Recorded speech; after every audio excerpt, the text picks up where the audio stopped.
Hey YouTube, welcome back to Universe X. Been a couple days, but had to kind of put some stuff together. And one of the main points of criticism I received from my last video, which actually has had some really good feedback, so I thank you guys all for tuning in, liking, commenting, all those things, is that I didn't talk enough about yellow. And originally it was because, I'm gonna be real, I hadn't tested yellow that much after the ban list. Like, the ban list, for the most part, didn't change anything else outside of yellow-blue decks. It actually just hurt yellow-blue and therefore elevated certain other decks.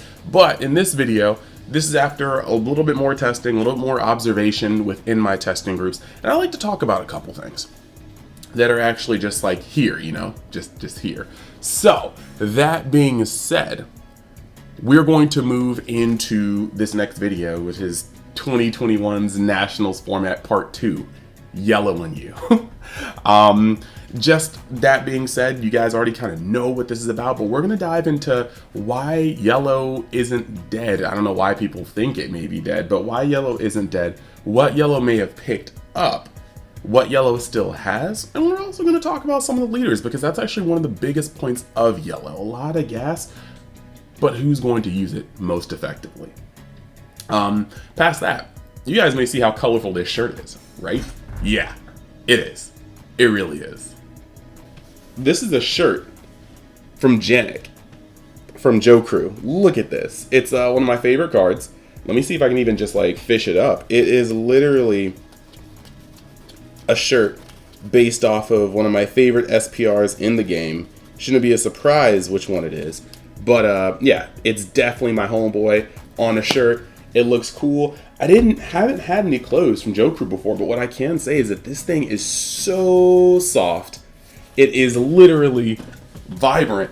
It's comfortable as crap. Like, I mean, I wanted to like wear it out, but I'm like lounging in it. Like, it is on my skin. Such a good feeling. Not to mention, it kind of clings well too. Like, it be fitting kind of well. So yeah, I'm really excited to have this. And you might see a little more Joe Crew accessories on the channel, because the quality of these shirts, I'm really digging. Past that, I just wanted to say, as per usual, you should go check out the Facebook group for the official card game, where they give the official announcements, they give spoilers, all of this jazz. You can actually go as well to the community discussion group, where we talk about literally everything, and it's also a gateway to all the other community groups. You have Universe X, which is my own personal page. You have Universe X Discord, where actual talk does happen outside the Facebook page, and then you also have places that I think are just also really cool to visit, like TCGMetalZ, where you can get your cool metal cards. You can constantly see his pool of metal card artwork just expanding. He's always working, he's always trying to find his next masterpiece, and he hits it quite often. And yeah, good prices, good metal cards. I keep flaunting this, but it's still one of my favorites till this day. And you can get 10% off of your entire purchase by going to the site and putting in the code UNIX at checkout. That's UNIX for 10% off your entire purchase. You'll be buying from an awesome creator, and you'll be supporting a content creator when you use the code.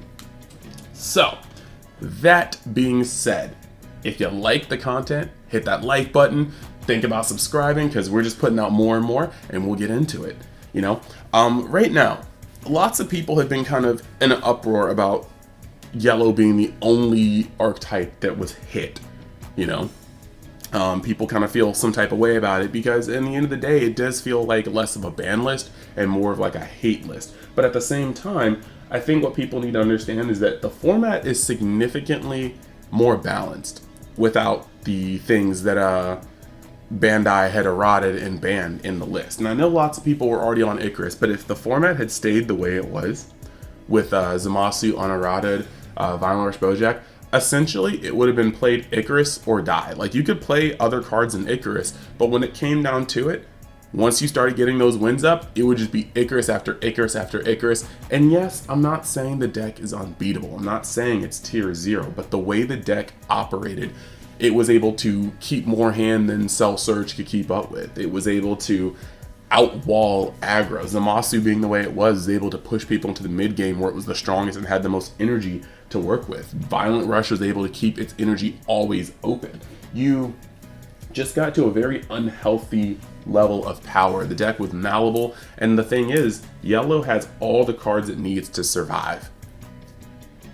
And then you have blue having the cards needed to untap and keep those survival cards as functions. So the thing is, I think people need to understand that Violent Rush did get banned, Zamasu did get eroded.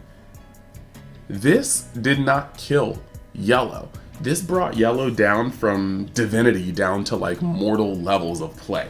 And what I mean by that is yellow still has every single tool in its arsenal needed to stall the game, to hold you out till mid game. It's just not going to cruise directly into that as easy as possible. There are more windows for you to be able to break through yellow's just walls.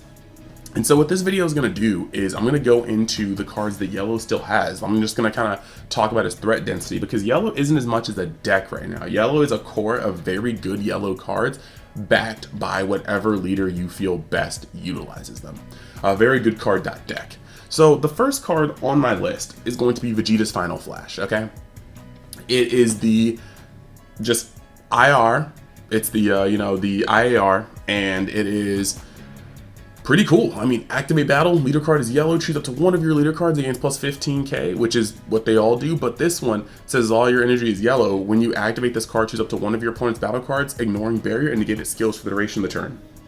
This card is great. Because of this card, you're going to be able to, potentially just blank. Well, you're going to be able to blank a card, and potentially when you do it, it's going to matter a lot more. If they swing and they have a double strike or a dual attacker, or double striker, or triple striker, or triple attacker on board, you can Vegeta's Final Flash and turn that into a vanilla. You can do so many things. You can reach through barrier and make something negated and therefore be able to kill it with one of your mini, oh, I kill arrested card effects. This is allowing you to go up 15k in power for one energy, which is a whole lot, and then on top of that, neutralize a threat. So this card is still super, super gas. The next card we're going to talk about, Tyrannical Blow. If your leader card is yellow, if the battle card being played has an energy cost of 3 or less, and it's played with a skills negated for the turn, choose up to one of your opponent's battle cards or unison cards and negate its skills for the turn. This is another 2-for-1. You negate something coming into play, and then you choose another one of your cards that's already in the field, and you have that get its skills negated. As reference, I was playing red versus yellow not too long ago, and I played Broly Crown of Retribution to peek at their hand. And they went from 2 energy open to 1 energy open by playing Tyrannical Blow, and then they chose to negate my unison, therefore 2-for-1ing me and keeping their hand to themselves. This is a very, very powerful card, and it's able to run a lot of interference. And you'll start to see that interference is the name of the game when it comes to yellow.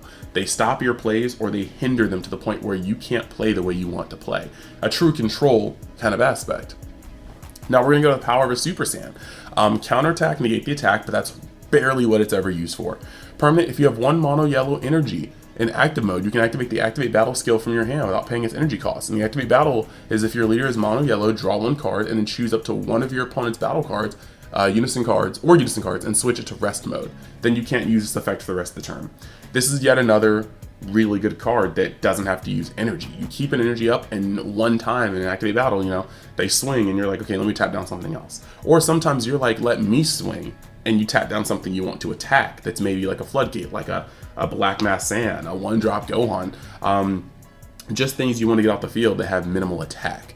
This is a very, very good card because it doesn't even use energy, and it draws you a card. As long as you have 1 energy up, you can just drop this guy from hand, and you just don't care. And that's a very, very, very powerful effect on its own. It's just, you're seeing a lot of these cards so far just keeping you alive. Next, you get Frieza, Mecha Frieza, Mechanical Riposte. It's a counterattack, and your leader card is yellow and your opponent has 2 or more energy. Reduce the energy cost of this card in your hand by 1 for each yellow extra card in your energy and drop area. That's very easy to do. That is very easy to do. You could charge a yellow energy that's an extra card, and then your opponent swings and use Power of a Super Saiyan. Okay, and now you have 2. 1 in your grave, 1 in your energy. And then if they went first and they're on 2 energy, you can robotic riposte them on 1 energy. A massive floodgate that early in the game. It's just, that's how easily it is to set up for this card. I talked about this when it came out and how stupid I thought it was. But auto, when this card is played from your hand, each time your opponent would attack with a non-using card this turn, they must choose one of their cards in active mode and switch it to rest mode. This is going to put you in a position where you definitely have to start looking at what weenies you have on board, what open energy you have on board. And you know, against yellow, tapping energy can be very, very dangerous. Activate main to yellow. This never really gets chosen. Choose up to 1 yellow, freeze a card in your hand with energy cost of 4 and mecha in its name and play it on top of this card. That's a non-factor. You can see how this floodgate can really shut down your opponent. Next, we're going to start going to the cards that actually do some damage. You got Grade 8 Bardock, Raider's Warcry. It costs 2 to combo, it's a 1000 combo, but the point is, this deck can be so passive as to keeping its energy up and blocking you with this 2 cost 10k, and then dropping it on the board, and it's double strike. And when your leader card is yellow at the end of the battle, where you combo with this card, you play it. When you play this card, draw 1 card and switch up to one of your opponent's battle cards and switch to rest mode. That's another 2 for 1. They swing with, you know, a leader and they have a threat on board. You literally pay 2, combo out a leader, play this guy, replace himself. That's the most important part. And after you replace himself, you're going to be able to tap down the threat that could have swung at you. It's another 2 for 1 while you add a body to the board that you can swing with the moment you untap. The next card I was going to go over is Vergamo, Ferocious Roar. This is the boss card essentially for lots of yellow decks. I mean, auto, yellow 1. When one of your opponent's cards is switched to rest mode by one of your skills, play this card from your hand. If your leader card is yellow or a Universe 9 card, when you play this battle card, choose 2 of your opponent's battle cards and or energy, ignoring barrier, switch them to rest mode. This is wild. You can riposte somebody, and then they switch a card to rest mode to swing, and you go, cool, no more swings, and you play Vergamo, and you tap down their other energies to make sure that they can't even make plays for the turn if they wanted to. This card is massive, and I know why it got put down to 1, because it is honestly too massive to keep existing at multiple copies. It just shuts out game, and it forces your opponent into holes. This is yet another card that will be able to swing for 20, but it will close out a game on its own because it literally closes out your ability to make options. Once again, a card that inhibits what your opponent can do to you, changes how they can play their turn. Just insane. Now, we're going to move over into cards that will be gained looking into Supreme Rivalry, not Supreme Rivalry, wow, Sand Showdown. And there are 2 that are mainly making the biggest splashes from what I can see playing yellow and testing yellow. And that's Son Goku, Steadfast Assistance. He is a 3 cost blocker counterplay. The card being played is played in rest mode, then play this card and draw 1 card. Once again, another cantrip. When activating this card's counter skill from your hand, reduce this card's energy by 1 for each yellow extra card in your battle area, energy area, and drop area. So it got the riposte effect plus 1 because it uses the battle area too. So if you have field card, it's even worse. But this is going to be a crusher ball. You play it for 1, you gain a blocker body, and you draw a card. This is the definition of power creep. You are power balling somebody. Or, yeah, crusher balling somebody. You're giant balling somebody, actually.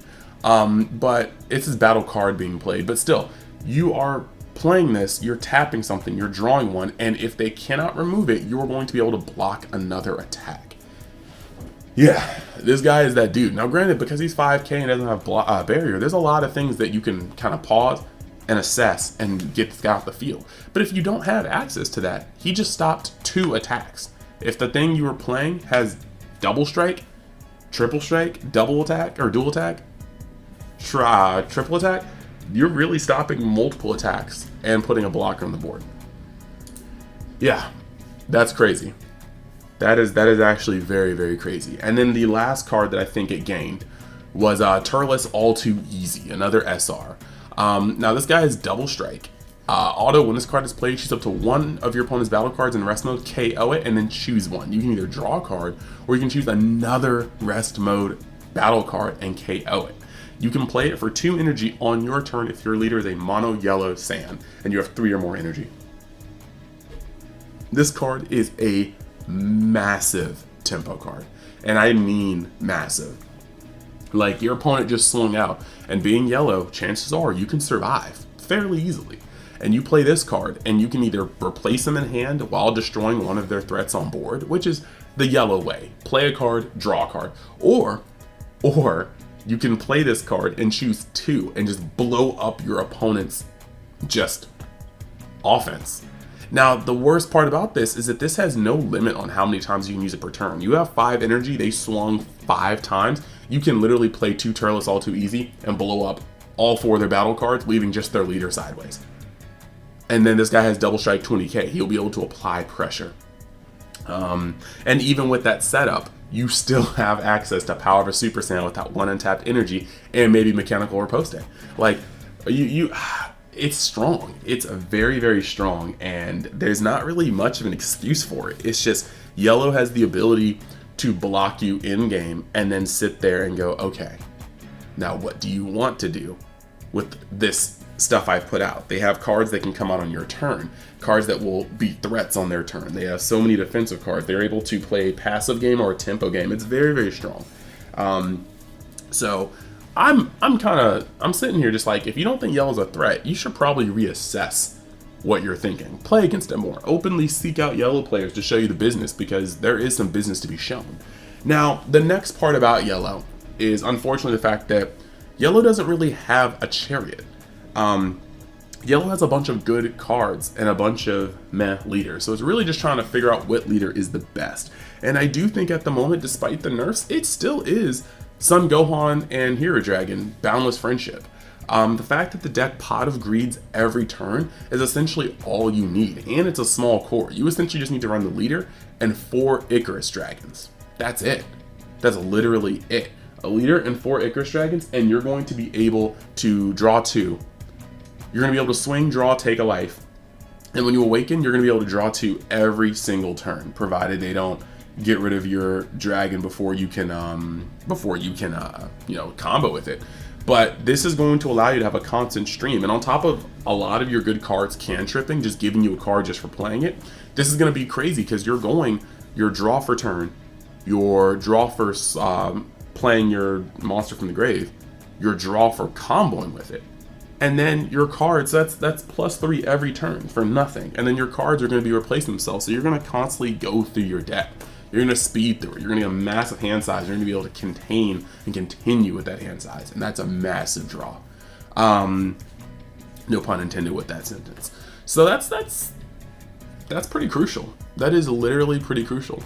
So looking past that, you might want to wonder what other decks there are, because maybe you just don't like Icarus. Well, I mean, there are a couple other decks that do apply. You got Sin Shenron, Negative Energy Overflow. Sin Shenron is a very, very, very, very special deck in the sense that it has so many tools, and really hardly any of those tools have been hit. The deck still has massive amounts of gas. It's just more of a matter of format placement. Now, because it has so many archetype cards, it is by far the largest core. And in contrast to Kid Icarus only needing 4 cards outside the leader, this card needs most of your deck outside the leader. But the thing is, it's tap 6 is one of the most devastating leader effects in the game. And when it comes to that, no deck pulls it off better than yellow. Like no color protects your leader, protects your game state better than yellow. And that's even going for blue in my opinion.